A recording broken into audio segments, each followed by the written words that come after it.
I'm going to start the meeting, and basically I'm turning it over to Mary Hanson Harrison, who's arranged for these wonderful activists and artists for tonight. She's past president of WILPF US and the Des Moines branch, and she served as coordinator for 2 WILPF US congresses. And at the moment, she's the development of steward for WILPF US. So Mary, take it away. Thank you, Diane, and greetings to everybody. We can wave hi. I haven't seen you for a long time. It makes me feel so good to see us because, you know, we always worried about that existential threat, and it's here now. So we're sharing our support together tonight and seeing these 2 women who I greatly admire. They use their inner light, as Trudy has said, to have some righteous rage. And there's really 2 words that really resonate with me when I'm thinking of representing WILPF to the world, and their resistance and just a resistance of that is widespread. But tonight you'll see some really good resistance from Deb Vanko. She gives us a good look at the body of her work in more ways than one, and resilience. And tonight Trudy is going to take us through her journey that will give us some historical perspective of her artwork and actually give us some hope, because she's going to take us through some of the things we may have forgotten that we had to go through, some hard times. And I think that you'll feel her energy, but you'll also feel that the history that we, as I said, often forget that we went through, and we have done it for 110 years. So I'll start with Deb Vanko. You want to give us a little introduction to yourself and then to your art? Okay. Well, hello, everyone. I have been doing art for 50 years. I'm shocked. I'm still an artist. I've been doing art since my 20s, and I'm now 74 years old. I consider myself a feminist artist. I do a lot of art. Some you see on the wall, and this blue one I'm going to describe in just a bit. Not all my art is feminist, but most of it is. I'm really concerned about women and how women are treated in the world. I thought you might want to know how I became a feminist, and I'll say it briefly, but I became one in college in 1973. My university actually banned my senior art show. I went to a school called Illinois Wesleyan in the Midwest. And when you're an art student, you get a big art show at the end of the year to show that you are worthy of a bachelor's degree. You show all your best art. Well, my show was banned by the university that I went to. The president told the art school director to take it down. He censored it.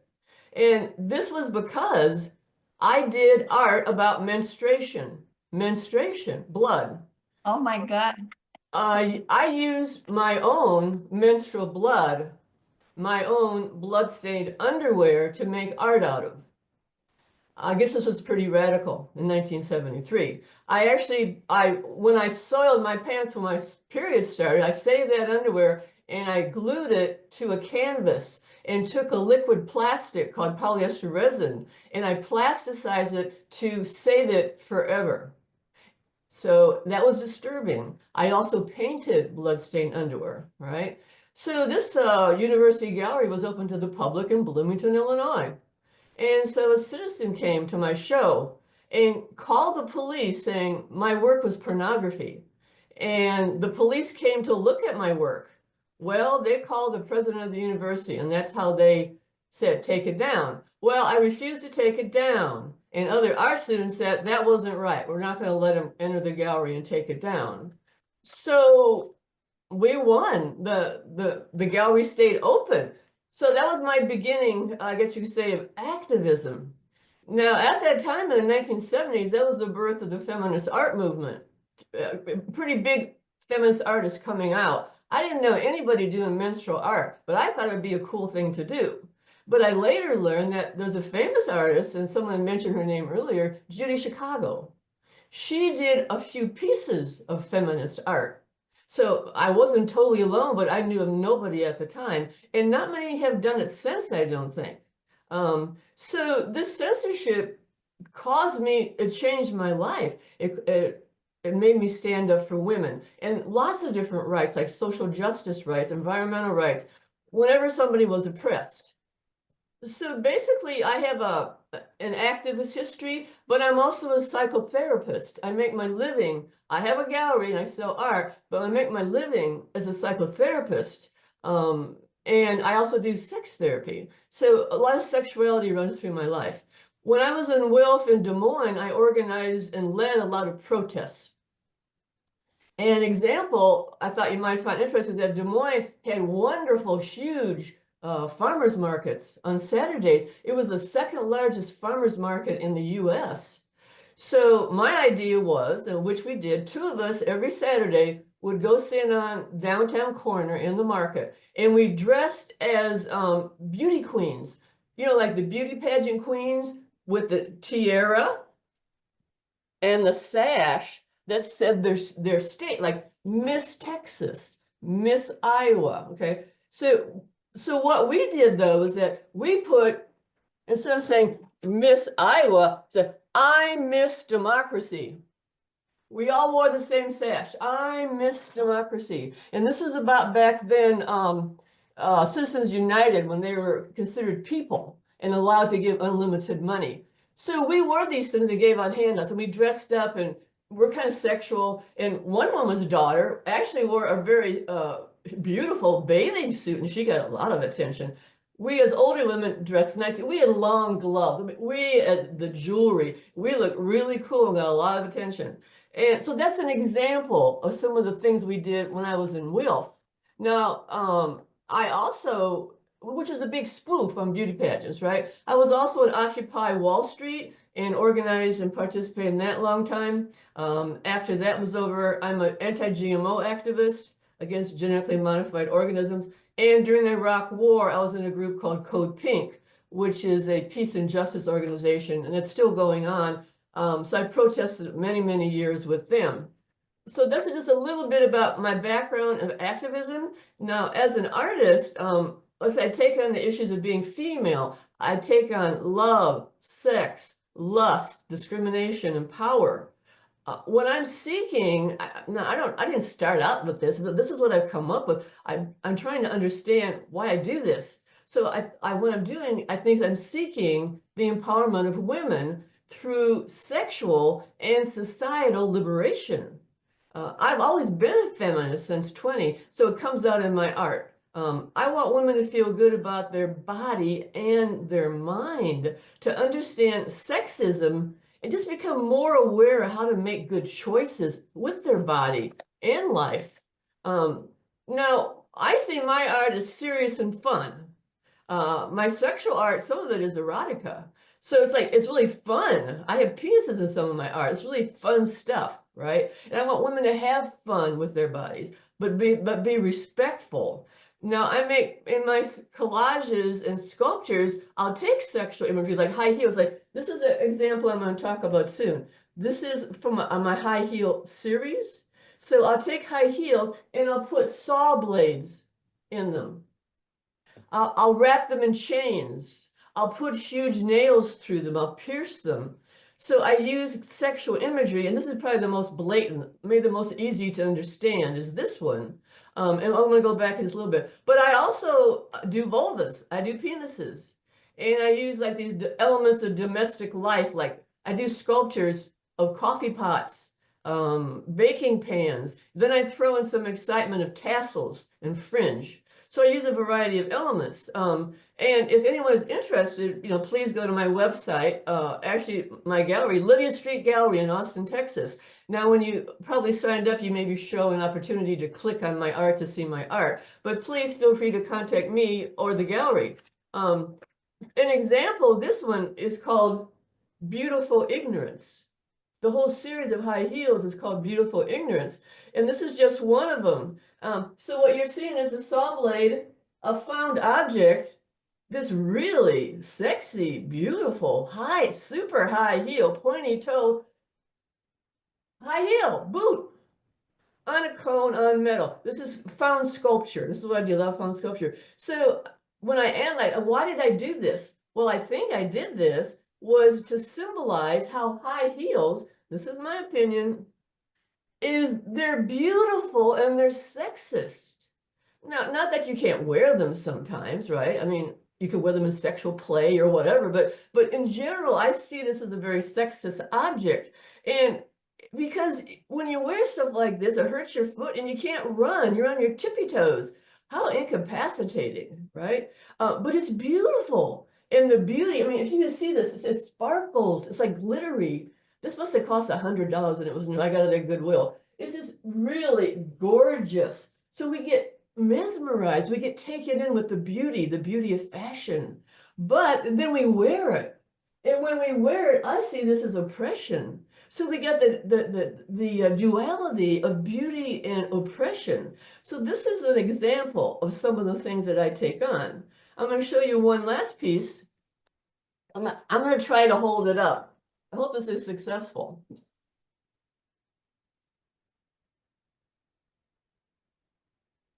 These are vulvas, pink fur vulvas. Pink fur vulvas, cloth leaves, and the clitoris is the crystal. I hope you can see that. Yep. These are called vulvas. So I do a lot of vulva pieces too. So, which is, why do I do vulvas? Because they're beautiful. Look at them. They are gorgeous. And we need to recognize their beauty. It's nothing to be embarrassed about. And they all come in different sizes. Mine are all the same size, but vulvas are in all different sizes and shapes. And if I can get it, well, it makes a little bit, but that's one of the vulvas. So that's another example of what I do. And so I thought I'd just kind of leave it there.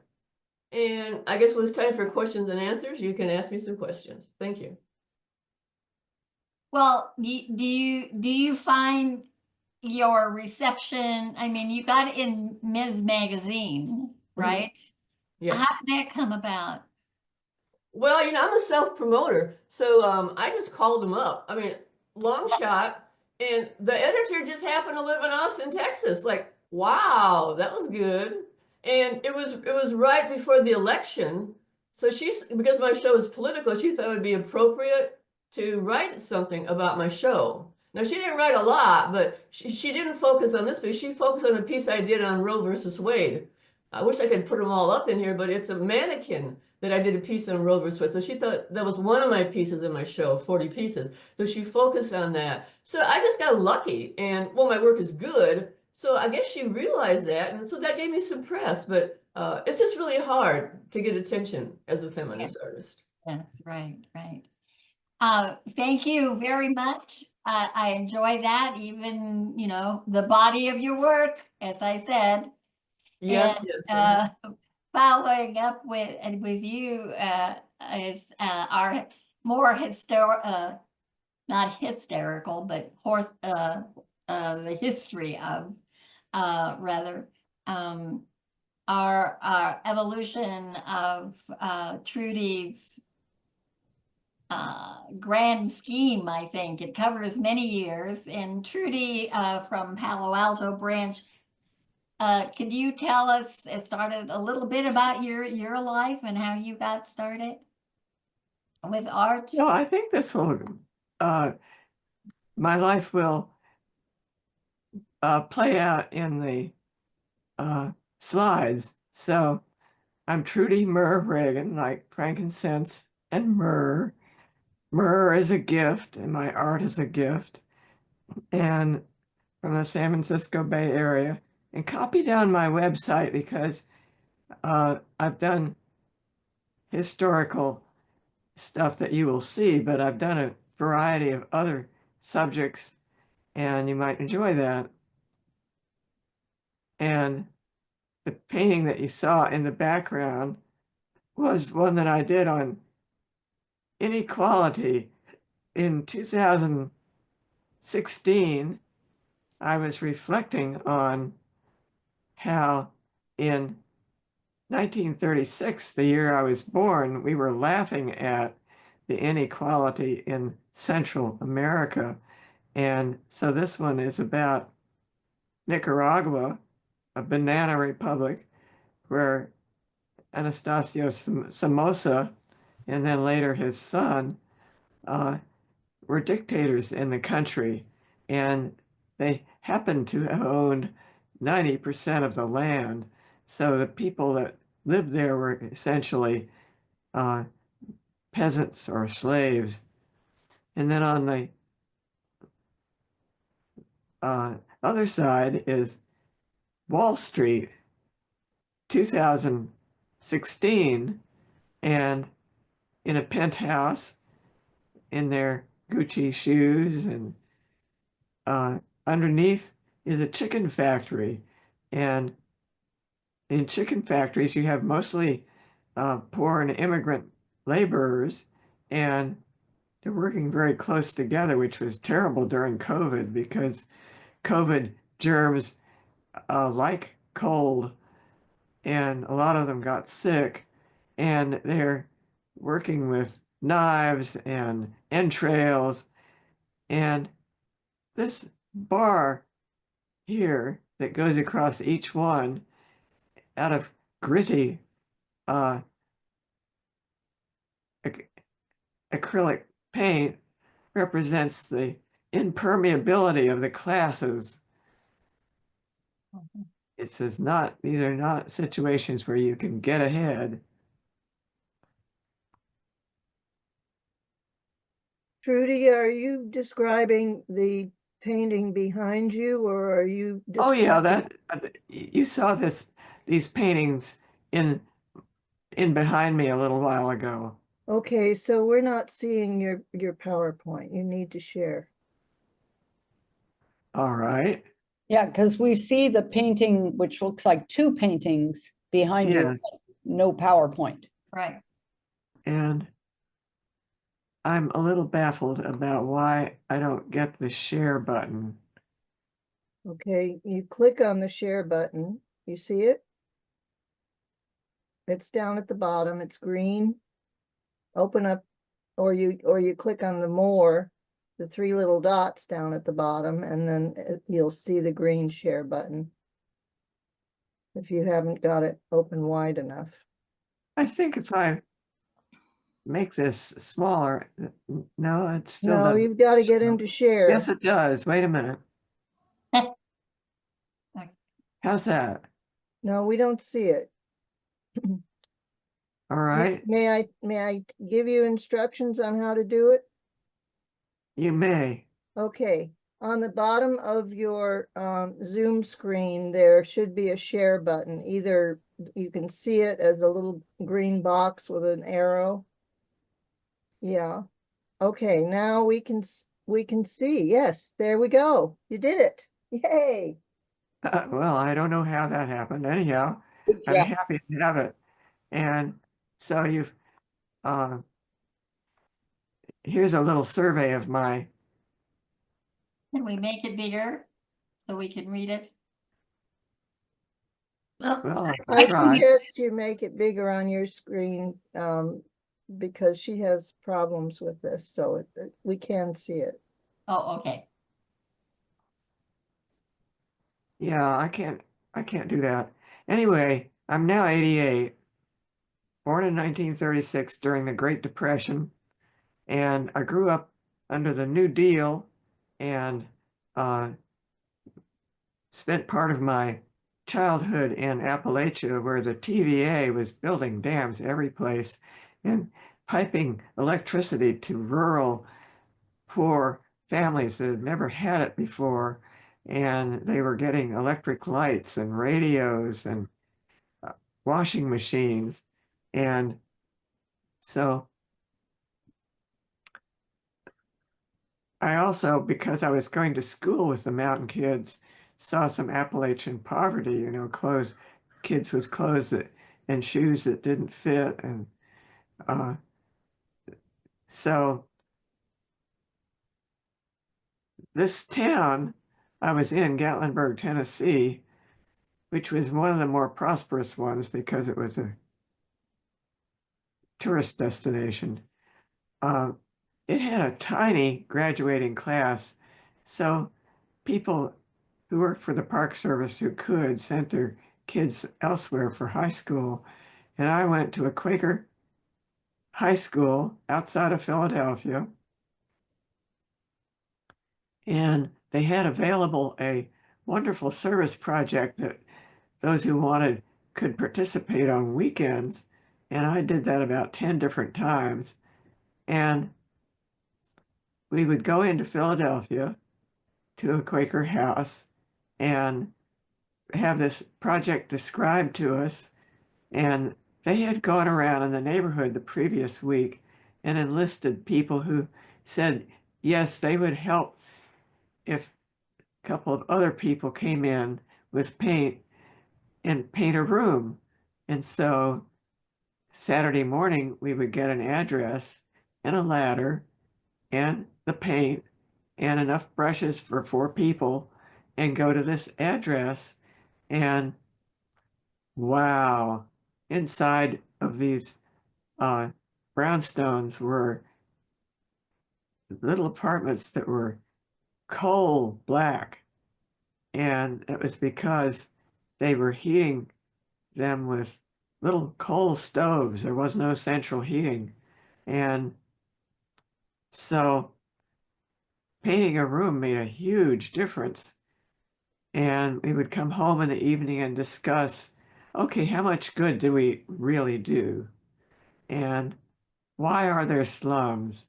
And they talked about the causes of that, the redlining of that neighborhood, and the people coming up from the South and not being able to find any other place to live. And so it was overcrowded. So,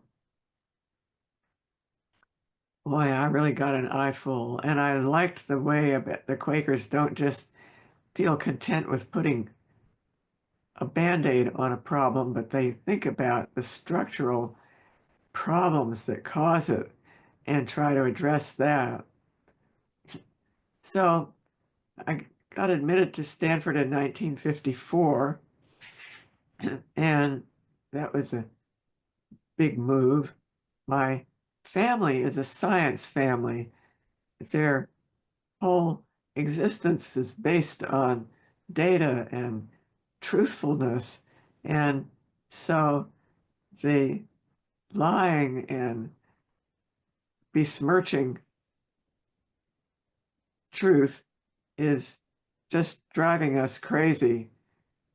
This is a poster I did during the first Trump administration.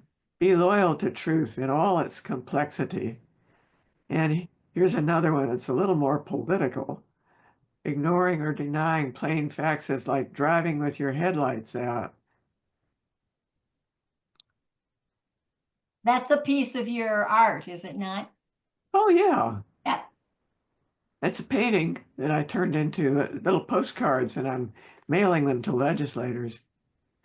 And so my boyfriend was a physicist. We married in 1960. His first job was in Livermore, which actually is where they've designed the bombs. And so the Cuban Missile Crisis blew up in everyone's face in 1962. And I wrote a poem about that experience.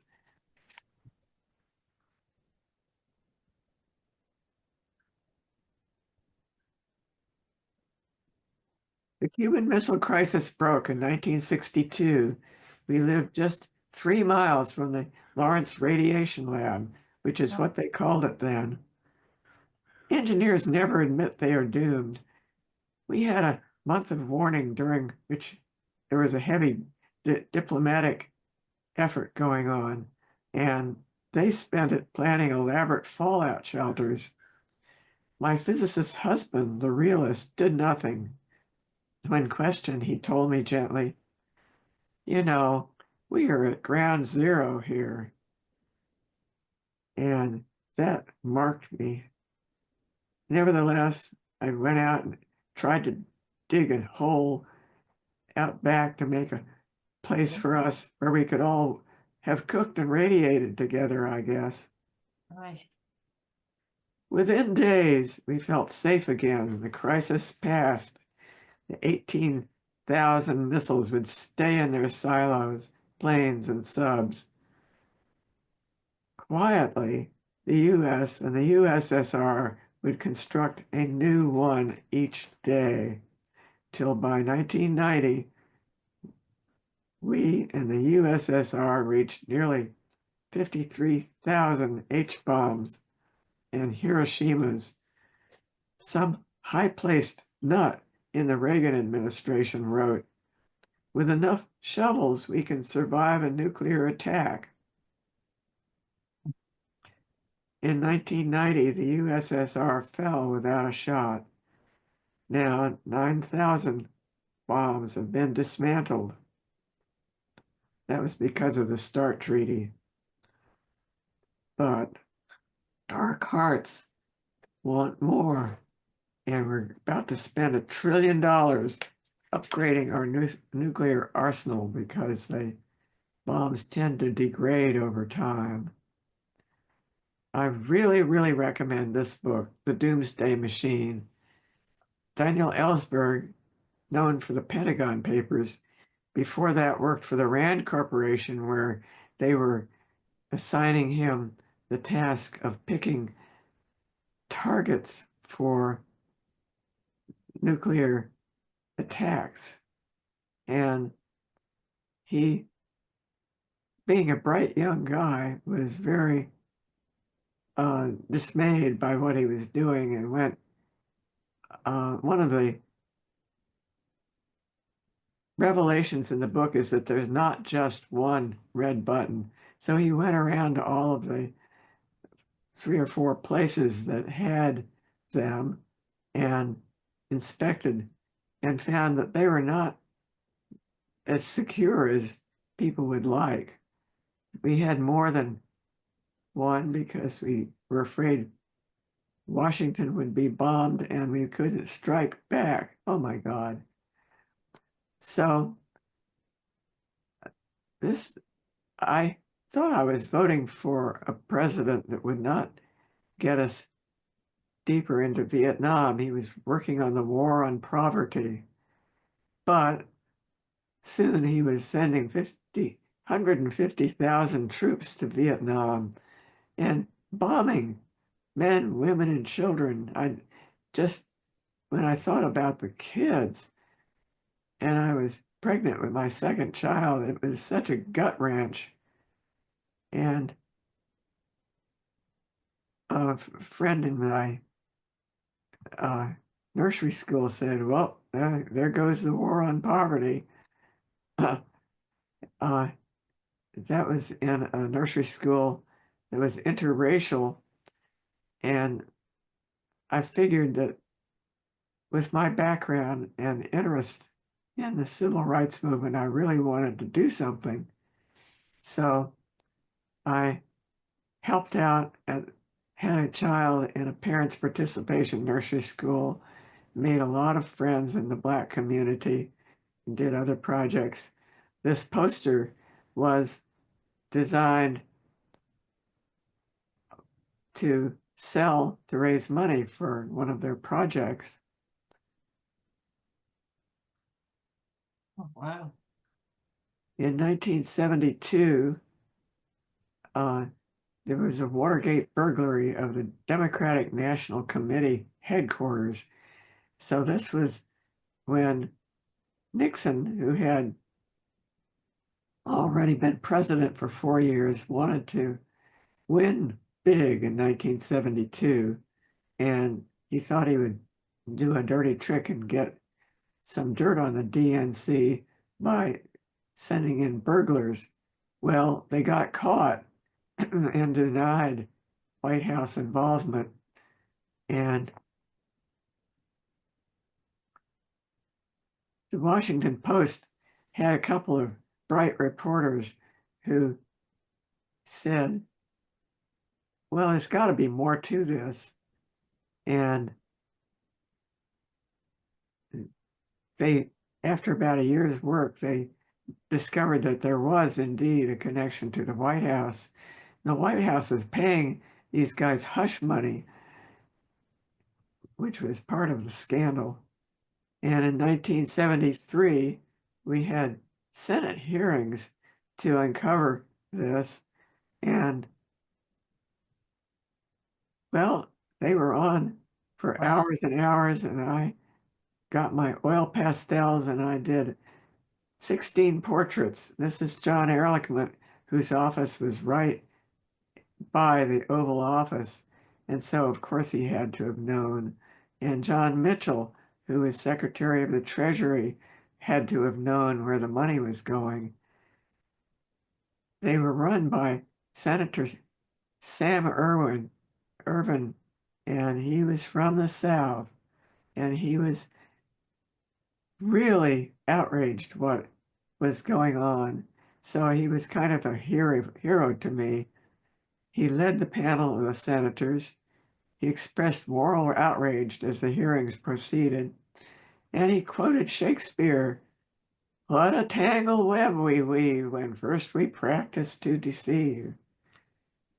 And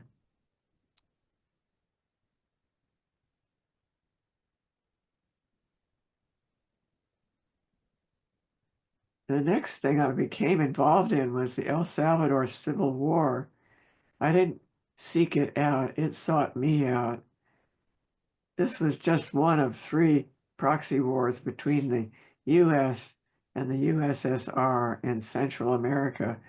Rather than fighting head-to-head wars, we were doing these kinds of dirty things. And it was very horrific for the people who were there. People fled the violence into the United States.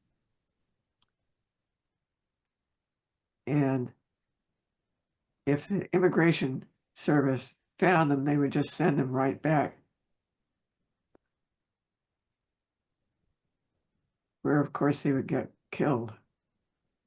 And so I had a couple of Salvadoran people working for me, a married couple, and they told me what they were going through in El Salvador. And my Spanish wasn't good, but boy, it got better. And you never heard anything about this in the news.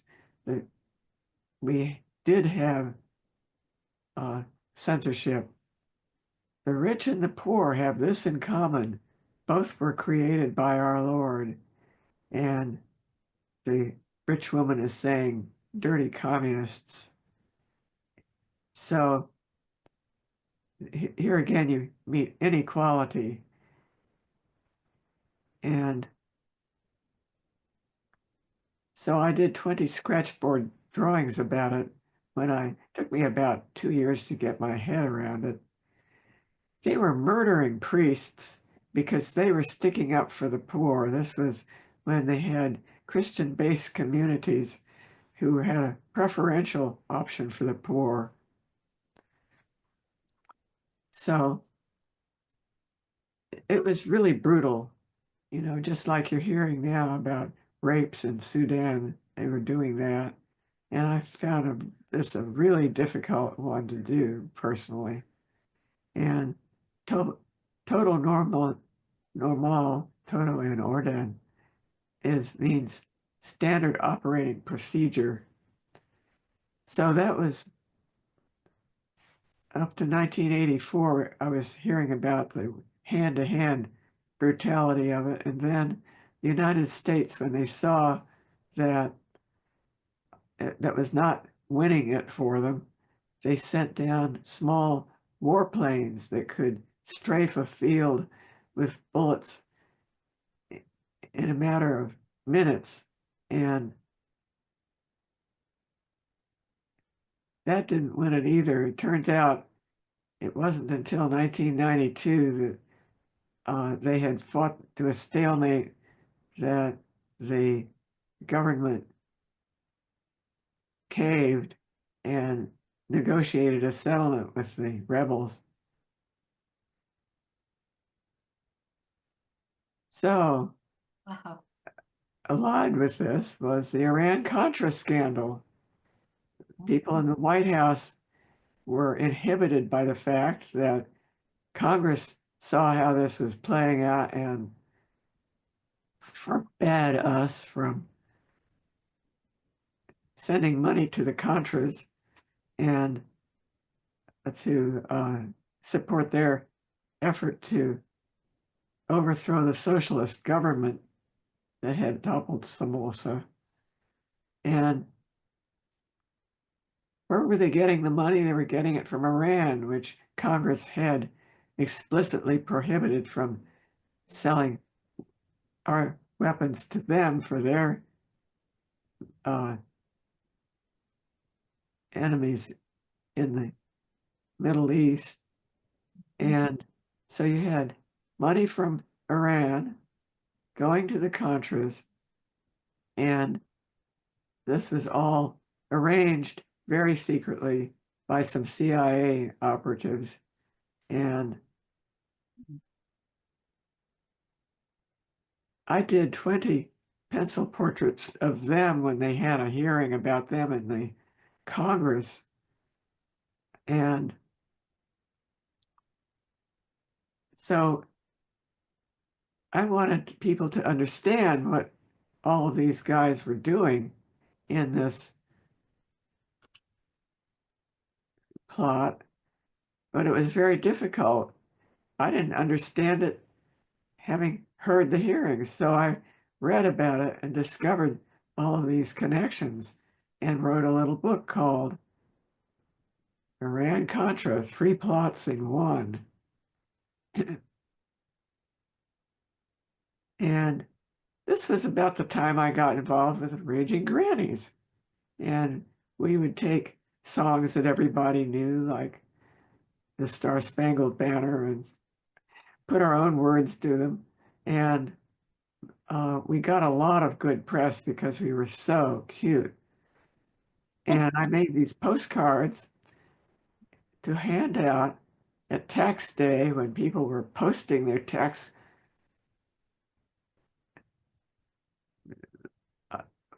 forms.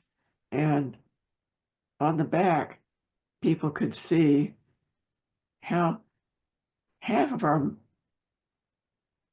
annual government budget goes to the Department of Defense.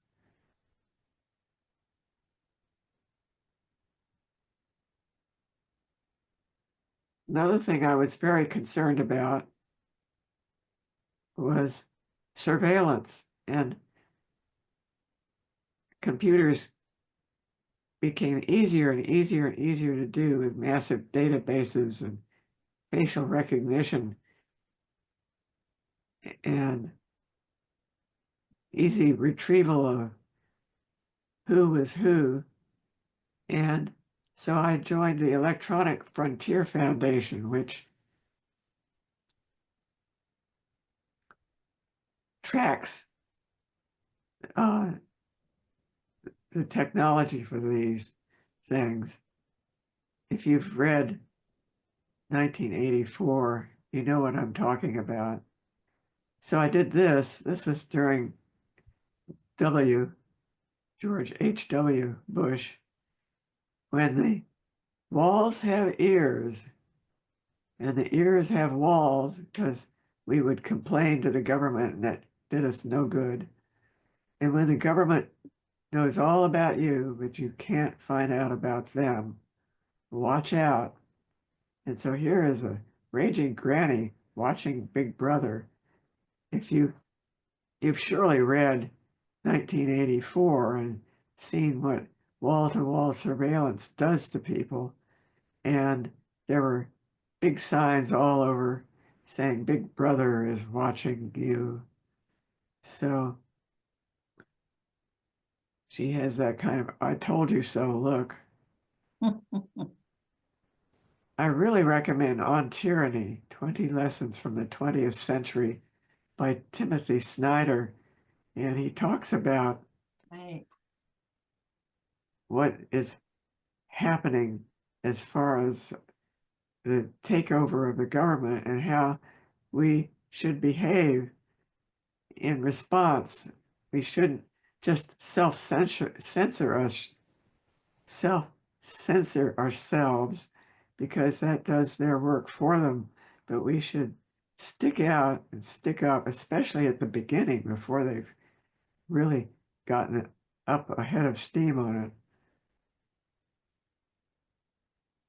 Another caper I did as far as making resistance graphics was the Talking Head series. So I made 4 plasticine heads that look kind of like Easter Island, and I made a gallon of pudding surrounding them. And that was for Katrina, which was the terrible flood in New Orleans after the hurricane in 2005. And they'd known for years that levees were weak.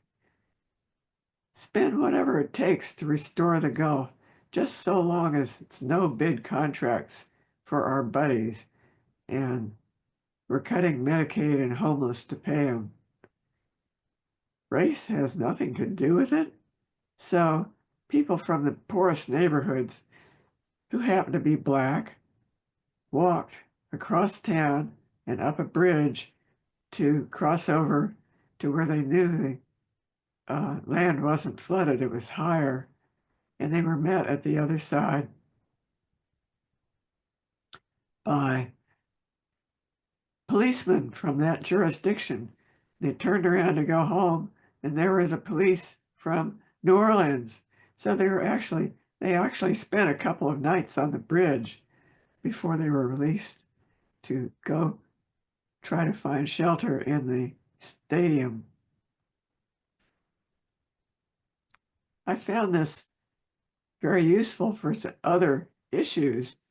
So we don't hear much about depleted uranium weapons, but in Iraq they were used a lot because uranium is tougher than steel.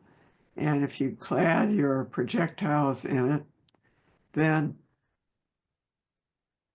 it will penetrate a tank. And particularly in Fallujah, when the projectiles hit, they pulverize. So you have this dust all over. And if you want to see something horrible, search on Fallujah and birth defects, because there was an excellent article in The Nation that exposed that. And of course, there's the climate crisis. Oh yeah, I wanted to show you this one. The allure of an easy solution. And as I mentioned, there is not just one red button, but it's so tempting for a president that's already broken international treaties and upended world cooperation and trust and common sense to go for it. And so I think we should be fearful and work very hard for nuclear weapon control as well as peace. So the climate crisis, global warming treaties harm the US economy. It's too soon to take action. Scientists we ask say there's no problem, just like they did about tobacco. More emissions mean cleaner skies. And this little guy is saying, but I want my ice. And you know now that the Arctic ice is cracking up, not forming, and the polar bears are really in trouble. In 2006, An Inconvenient Truth by Al Gore came out, and it really described why CO2 buildup was causing a climate crisis and global warming, and how it was going to change climate. And I really thought that would move the needle and get people excited about trying to do something about it, but too much vested interest in it. So in 2022, I painted this. You saw it in my room here with all the lettering backwards. Mother Nature bats last. Just wait till the final score. And so I made this painting into postcards that I handed out. And on the back, I had this little poem I wrote. She's doing what comes naturally. We shouldn't be dismayed. Nature to be commanded must always be obeyed. It's up to us to practice how the game is played. And Francis Bacon, who made this remark, was writing in the 1500s, the 16th century. And this Guy McPherson, who was promoting this nature bats last epithet, which I picked up on, his blog is really good. So I want to end on a kind of upbeat note here. It's spring, and here's a poem I wrote. I see the sun rise in a new place, twinkling between the trunks of untended trees. Trees full of birds who must know their way back because they are here. Ordinary people will yet surprise the barrens of winter.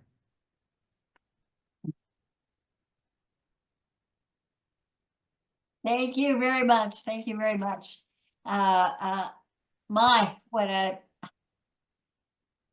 It's very prescient, and thank you so much for taking your powerful voice and putting it into painting. And I particularly thought those postcards would be very usable for us right now. Eileen. I love what you had to share. I love your art. I wonder what makes the scratchboard so vibrant. I'm not familiar with the media. Can you explain? Well, it's kind of an imitation woodblock thing where you have a piece of cardboard that's coated with gesso, which is like plaster, and then you coat the places that you want dark with India ink, and then you start carving in it, and that's how you get those wonderful white lines on black and the kind of woodblock effect. Mm-hmm. Well, thank you. Are there other questions? Janet, did you have one? Janet Slater?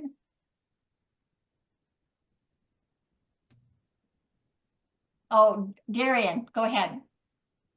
So Trudy, I can only assume that you're still making art in response to the current situation.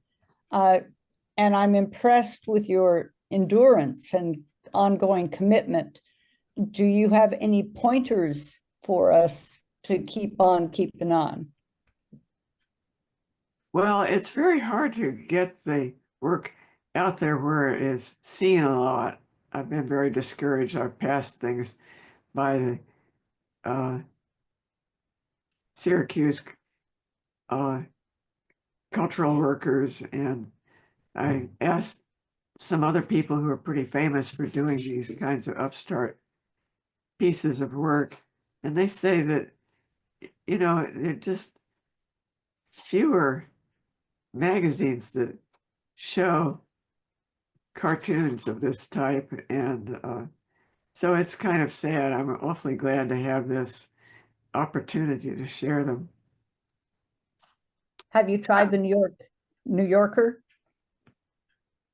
Oh, this is not the, Not no. the. By the But way, I your probably mother, should do it anyway so that the editors would see them. your Yeah. mother nature picture is not backwards for us, but there are lots of people with hands up. Thank you. Judith, you have a hand up.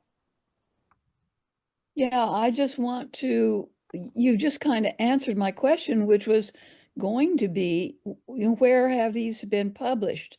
And because they're excellent, really extraordinarily vivid, and I recognize the faces of all of those politicians so clearly, and your ideas are so kind of fresh and interesting.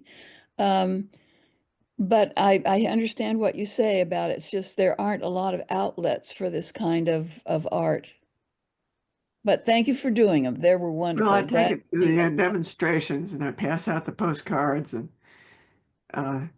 wave our Mother Nature around. And Raging Grannies as well. But I think this is something we should talk about when we have our celebration, or for branches who might want to also use your art, and hopefully you know, we can get your messages out. Who is next? Well, we do have a publication I just got of Peace and Freedom, and I should send them stuff. Yes, yep. I was just going to say that actually. Genevieve, did you have your hand up?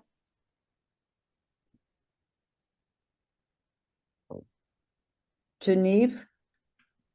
Genevieve, are you on? You had your hand up, Genevieve? She did have her hand up. I know she was traveling. Oh, here she is. Okay, sorry, my internet keeps on kind of jumping in and out. I just wanted to say I really am enjoying this session. Thank you, Mary H. and Diane. And thank you to the artists. This has just been so inspiring. And I wish we could find a way to, at WILPF, if there's, we don't have tons of money, but if there was some way that we could feature this art, it's just so lovely to have this, know this talent is amongst us, and to see your work. Thank you. I have something really amusing to tell you about the Mother Nature one, and that is, so who did I use for a model and how did I get all of the swishy silks in the wind? Well, I puzzled over that for months, and then I went to my art history books, and that's the skirt on the Victory of Samothrace. So, then my question was, how did the sculptor do it? And I've got a new art history theory, and that is that he put silk in a light coat of plaster, and he put it on his maquette, and he manipulated it just the way he liked it, and then he copied that. Uh-huh. Yeah. Yeah. Do we have some other hands? Because I can't see them if they are. Okay. Yes, I'm up. Gloria McMillan. Okay, Glow. Yep. Yep. Nice to I'm see putting you. something in chat right now. Oops, arts. Well, you were Doing talking about art. Judith. Yeah, but this is separate. It should say arts and sensitization. So you have my email there, both of our wonderful artists. I would like to invite you to join our WILPF. This is what it's called, and it should say and sensitization. Wait a minute. I'll just put that in. So that's what the S is. That should be arts. That's a little typo, a couple typos there. But we're very enthusiastic. We're a growing committee, and we're all about communications, graphics for communications, taking orders from any branches that really need help with their posters, whatever. They haven't been making use of us much yet. But anyway, we have about 30 odd members, and maybe I shouldn't say odd. They're no odder than I am. But we would like to invite Trudy and our other speakers to join. And all you have to do is write me at this address, and I'll put you on the CCS e-list. Which for our artists. branch are you in? Well, I'm all over the place. I'm in Chicago branch, which I helped to restart, but I live in Tucson. I'm also in the Tucson branch, and we are starting a twig off of our branch, which I'm involved with on campus at the University of Arizona. Well, they'd be really interested in the No Puedo Decir Lo Peor series of 20 scratch boards. Oh, definitely. I do scratchboard myself. I was very impressed. So just if you can see that, it's sci-fi 200111@gmail.com. So if you just email me, I don't know if you can see it in the chat there. I will add you to the. Yeah, I'm not chat enabled, so say it again. Okay, sci-fi, SCIFI 200 and then 3 ones. Sci-fi 200 and 3 ones, no spaces. 2000. Yeah, 2001, you know, and I put 2 more ones. At gmail.com. And you can also and the other artist, send me an email. Where she is, I don't know. I lost names here. I'm not good on remembering names, but you're both invited. And I hope you will take us up on that, because we need all the activist artists, because sometimes the activists in other committees don't know what exactly to do with us, because we're the creatives and kind of bounce off the walls. But this is set up. This is set up for all you wall bouncers, you know, and we're perfectly happy with whatever you send us. Well, thank you very much. I think the most effective is for you to email me. My email is Trudy@Myrrh, M-Y. Wait a minute. I don't have a pen and it's not on the chat. Hold on. Trudy at what? Myrrh, M-Y-R-R-H -art, A-R-T.com. Wait a minute. M-Y-R-R-H dash art. A-R-T.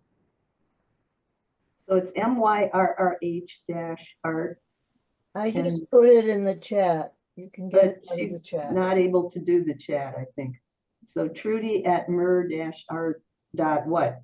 Com. Okay, I hope that's right. I'll write your name. Oh, I can get that to you. No problem. Okay, thank you.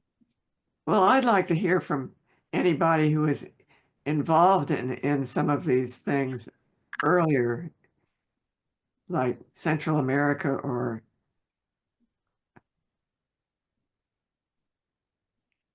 Oh, Deborah's the one. I'm sorry, you're invited too. I was just having trouble with my going back from the other people. That was excellent. So thank you. I'll just say that I was and continue to be active with the Central America Solidarity Movement, and I'm very impressed with your work. I love the paintings that are in your background. They express so well the two-class system that we seem to be really developing more and more in the US. And indeed, this situation of sending US deportees to be in the horrible, horrible prison in El Salvador, a country that has been repressing terribly its people for a long time, and the US has supported and armed and funded that repression. Thank you. Your pieces were very much descriptive of what I would call the horror points of the US involvement there, and unfortunately, to which we seem to be returning in places like Gaza. Yes. Well, I'm glad to tell you a positive note, and that is I'm on a committee has education projects in El Salvador, and they lend money for kids to go to college, and we've gotten doctors and pharmacists and administrators and artists and it's really an amazing thing that we've been able to do. So, all over, the thing that keeps me going is these organizations that are really effective in actually doing something to remedy these things. And that's why I don't get so discouraged when I listen to the news. Thank you. Glow, you, thank you so much. Yeah. Glow, you have your Yeah. hand. I just want to say, see, when we have a project like this, when you get, as soon as you get on our CCS list, then I want you to share that. Because then it could go out among all these artists and they will tell people about your project. Okay. That's a great idea. Yeah, because they're all for that.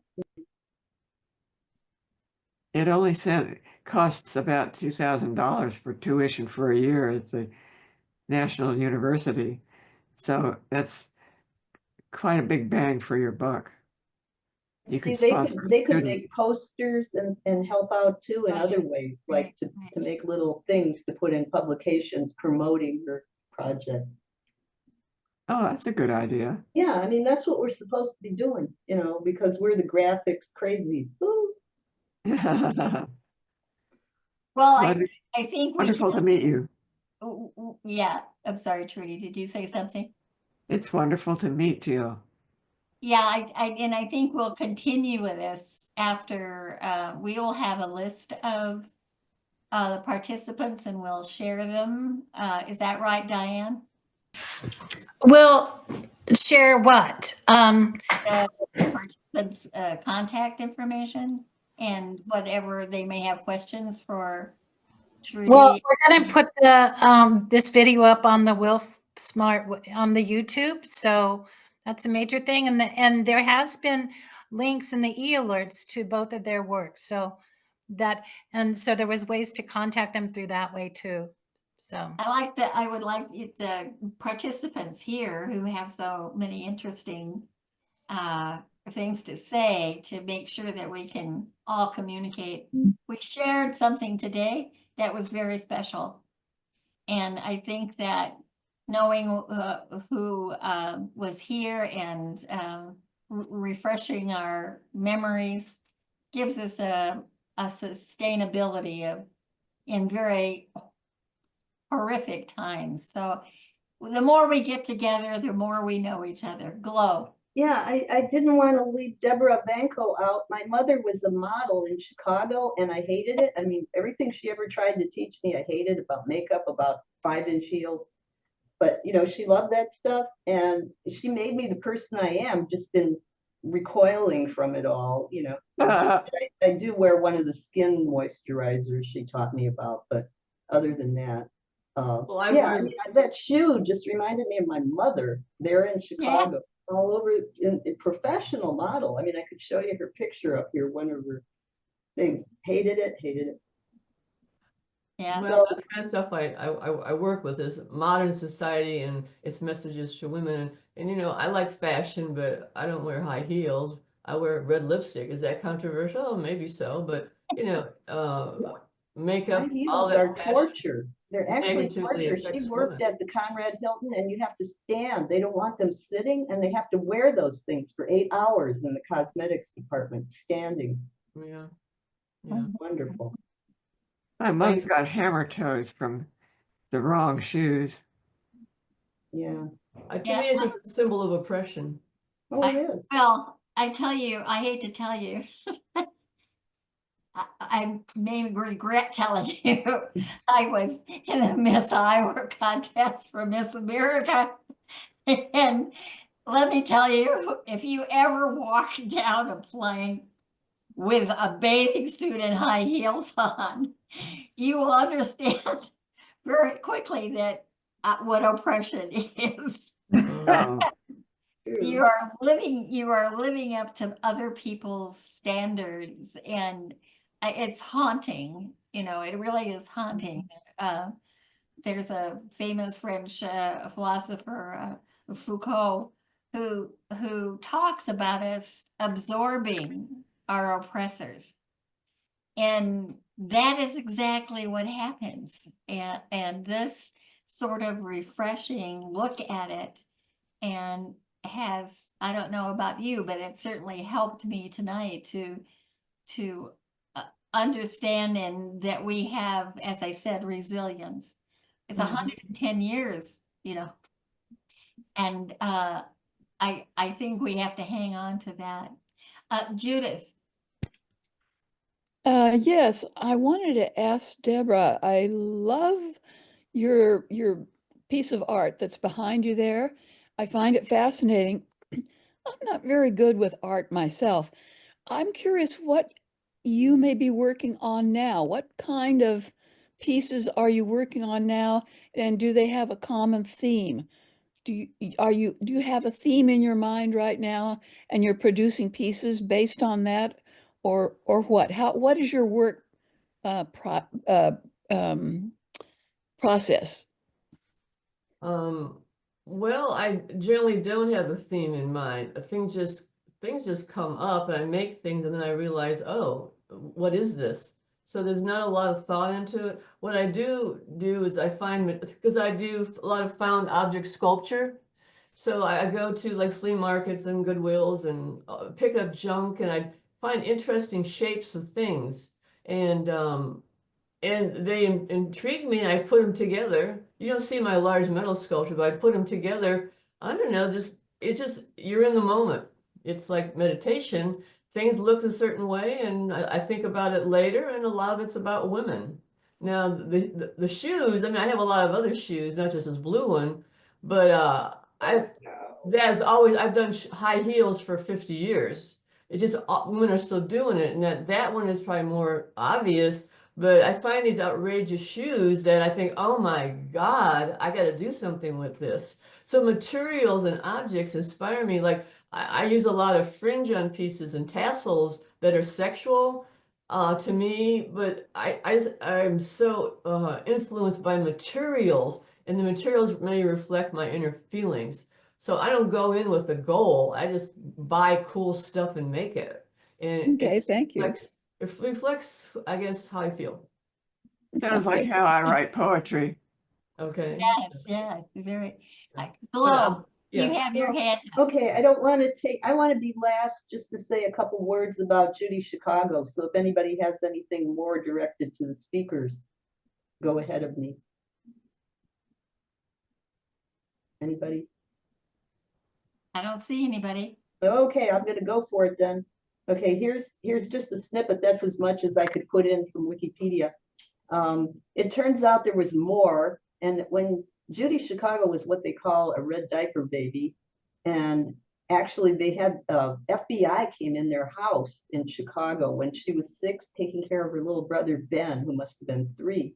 And so the FBI man was starting to ask her things about her father, and just then May, her mother, came in. And so she had this whole career of being outside the law, so to speak, from being a baby. I've known other people in Chicago like this, and I was sort of in between. My parents were just not together enough to really do that, but I really had many science fiction friends like this. And then she said, interestingly, the only period of suicide she ever felt was after the dinner party, which I guess is now still at the Brooklyn Museum of Art. But after she did that, Hilton Kramer, you know who that was, the big art critic, said what an insult to women it was and all that. But then they went farther, the male people out in the audience there, and some were sending threats to her and harassment and intimidation. So she said that was her only period where she had suicidal thoughts. So this is someone I really admire because she was out there. I mean, even though she made it big and say she's just a celebrity, she really paid her dues in that generation. So I just wanted to say. But what she also did, though, was that she's one of the first women to use sexual imagery and feminist imagery. And that dinner party where she made the table, the triangle, the pubic triangle, and all the plates had vulvas. Yes, they did. I was there. I've seen it. I've seen it in person, and that was radical.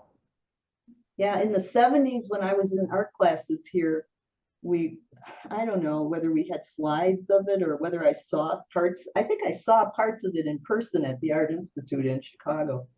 And the women were just electrified by her because nobody had the nerve to do that. And then I had Peggy Dugan, a wonderful woman who had come from Madison Avenue art and did the Salt Girl for Morton Salt and things like that. But she spent her life painting these very realistic women's sagging bodies and herself over and over so that you could see what a woman really looks like and not the romanticized. I mean, they were like Leonardo da Vinci, but one after another of her aging self. And she was another radical. Yeah. Well, the feminist art movement was the early 70s, and Judy Chicago was one of the first, but there were a lot of great artists that haven't been remembered as much as her, like Miriam Shapiro. There were a lot of people that did motifs like quilts, and some men copied that even. And there are books about a lot of them, but a lot of them have been forgotten, the early feminist artists. Well, maybe they're not totally forgotten though, Deborah. They may be locally still remembered in their communities. I hope so, because some of my teachers they won't ring any bells with you like Gail Wimmer, but she was a fiber artist and wonderful, but not a national figure. But so what, you know, she influenced a lot of people. Yeah. But those are my mentors, and I'm old, right? Judy Chicago. I'm probably as old as you are. I'm 74. I'm 76. Okay. So yeah, I'm getting there. You're just young. Oh yeah, just a baby. But I do want to thank you, all of you, for the wonderful discussion we've had. The three of us, Deb and Trudy and I, we've worked here to get this message out to you. And I hope we can keep highlighting members, because that's where our strength is. And thank you so much. I enjoyed very much working with you. And my mother was an artist. My grandmother was. I'm kind of an artist, but nothing radical, just pen and inks. But I think appreciating our creativity is so important for women. Thank you. We are so often repressed. And I feel so honored to be invited, and I'm happy to hear we might get a copy of the video. Yes, you will. You will. Yes, sure. thank you so much, all of you. I just really appreciate the three of your efforts. And then our tech support and everything, everybody coming. Thank you so much. So now we're going to get back to, I think, the business part of the meeting. And it's going to be short because it's already 9:15 here in the East Coast. So it's been an hour and 15 minutes already. So I'm just going to open up the floor to anybody who wants to say anything about WILPF or any announcements or anything. I will say that I put something in about Disarm, that we have 2 petitions that were in the e-news that we want people to sign. So that I think that's the major thing for the Disarm Issue Committee. And anybody else, do you want to say anything? Like Darian's here, or Janet? Janet, it's great to have you here. Janet Slaughter, she's international. Well, don't forget, we have upcoming Chicago meeting. Glo can tell you maybe a little bit more in March. I mean, just the 22nd, it isn't Glo? I think it is.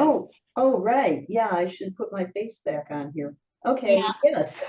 It's going to be hosted by our wonderful friends that they're not as new as I thought. The 50-year-old Chicago Women's History Center is hosting our exhibit, the WILPF exhibit, for the 110th anniversary. And we have several really interesting topics. And Rima Lunine Schultz, who's one of the foremost histories of Hull House and activism among the women who formed the WPP and then became WILPF, is going to be giving a talk. And I don't have on my top of my head, but then we haven't, well, anyway, there's a whole bunch of good ones. And I'm going to be giving a talk on Josefa Humpel-Zeman, the invisible co-founder of Hull House. And then we're going to have a steel drum troupe. I think Saturday night, they're going to wrap it up. And they're having a wonderful luncheon and meeting on Sunday. And I think, oh, I know, Michelle Duster. Y'all know who that is? That's Ida B. Wells' great-granddaughter. Ida B. Wells, great-granddaughter. I'm going to say it twice, is going to be there. So that's pretty damn good. We didn't know that until very recently. Yeah. So Right. Wonderful. she's great. I have something else to recommend. I just saw last night Jon Stewart's interview with Maria Ressa from the Philippines. You know, she was the journalist that was indicted. And so she's out on bail and teaching at Columbia. But boy, she says this moment in our history is so parallel to the what happened in the Philippines that she found that the Philippines was the petri dish for growing a dictatorship. They are now trying it on us, and we have to read her book on how to act in a dictatorship, which will help us stand together, especially in this moment before they've really gotten the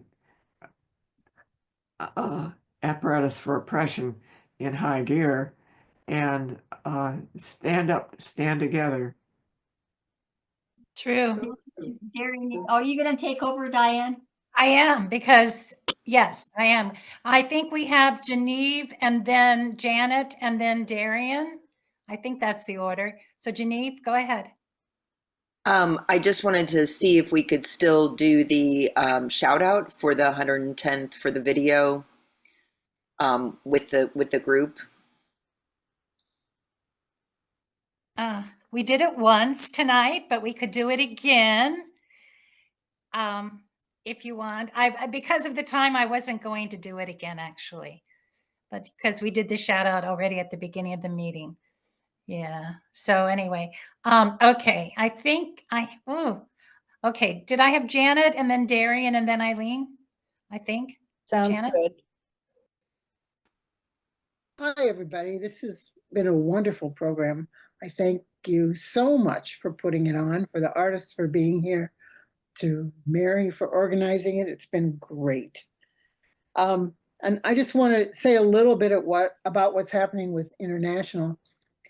If you don't know, right now in New York, what is going on is the United Nations Commission on the Status of Women is meeting. It meets every year at this time for about 2 weeks. This is week 2. There are several people there from staff from WILPF International, plus a lot of members of the board are there. And I'm going to try to organize, I'm pushing them to do a global call to tell us what they've learned. From what little I've heard so far, there are a lot of really interesting things going on. I want to say along those lines, one of the people who's there is our new executive director, who we label Secretary General. Her name is Dr. Amrita Kapoor. She's originally from Australia. And before she joined us and became our new Secretary General on February 17th, she worked for UNRWA. And she's been doing presentations at the Commission on the Status of Women about what's going on in Palestine with Palestinian women. And of course, we're going to ask her to do those more broadly to our membership too. She's really wonderful. If you get a chance to hear her, please take advantage of it. Thank you. Yeah, that sounds great. I haven't seen anything with her yet, so that would be great. Okay, Darian, I think. Thank you for that update, Janet. We don't keep up very well with International. I just wanted to remind people, there aren't a whole lot of you here, but the 14 of you may represent, oops, okay, I'm not muted. I think the 14 of you may represent a number of branches and maybe other WILPF contacts. I'm really encouraging people to consider being a peace seeker. That is a sort of person who has background in how to address conflicts and creatively resolve them and bring people together. It could be restorative justice. It could be some particular cultural practice. We'll take what experience we can get. We are looking for ways for WILPF US to be able to address conflicts in WILPF and bring them to some kind of place of stability, at least. Also, if you don't happen to have that kind of peace-seeking experience, you can help this whole process by just volunteering to be an administrator for this program. There are various tasks involved in setting up what's called the peace seeker procedure, and we don't have anyone to do those things. I'm encouraging. So please feel free to get in touch with me. I will put my personal email address in the chat. It's pretty short, conjoin@sonic.net. And I'll put my phone number in the chat as well. So people are welcome to phone me if they have questions. Thank you. Thank you. Okay, Eileen, did you want to say something?